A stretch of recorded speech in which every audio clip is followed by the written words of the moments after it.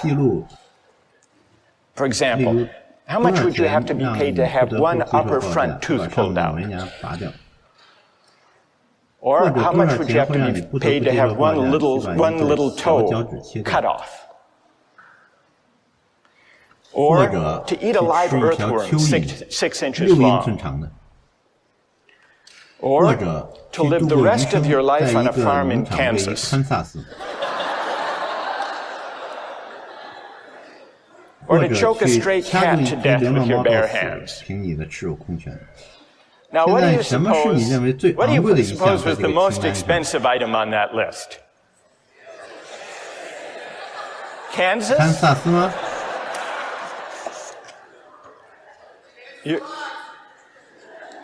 You're right, it was Kansas.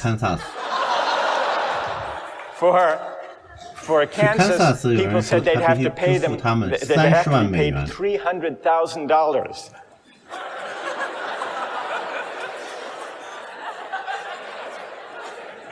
What do you think was the next most expensive? Not the cat. Not the tooth. Not the toe.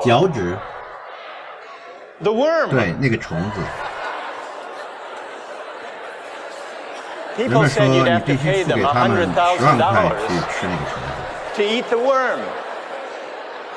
What do you think was the least expensive item? Not the cat. The tooth.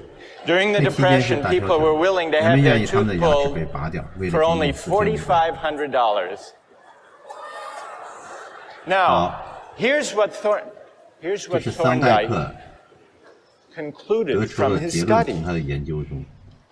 Any want or satisfaction which exists in some amount and is therefore measurable. The life of a dog, or a cat, or a chicken consists of appetites, cravings, desires, and their gratifications. So does the life of human beings, though the appetites and desires are more complicated. But what about Thorndike's study? Does it support Bentham's idea that all goods, all values can be captured according to a single uniform measure of value? Or does the preposterous character of those different items on the list suggest the opposite conclusion, that maybe, whether we're talking about life or Kansas or the worm, maybe the things we value and cherish can't be captured according to a single uniform measure of value? And if they can't, what are the consequences for the utilitarian theory of morality? That's a question we'll continue with next time.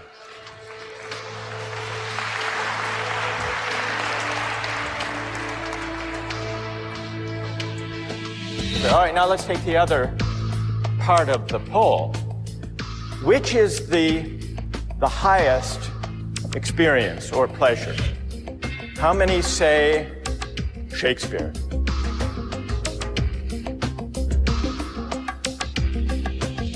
How many say Fear Factor? No, you can't be serious. Really?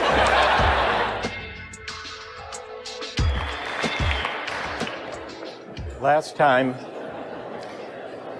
we began to consider some objections to Jeremy Bentham's version of utilitarianism. People raised two objections.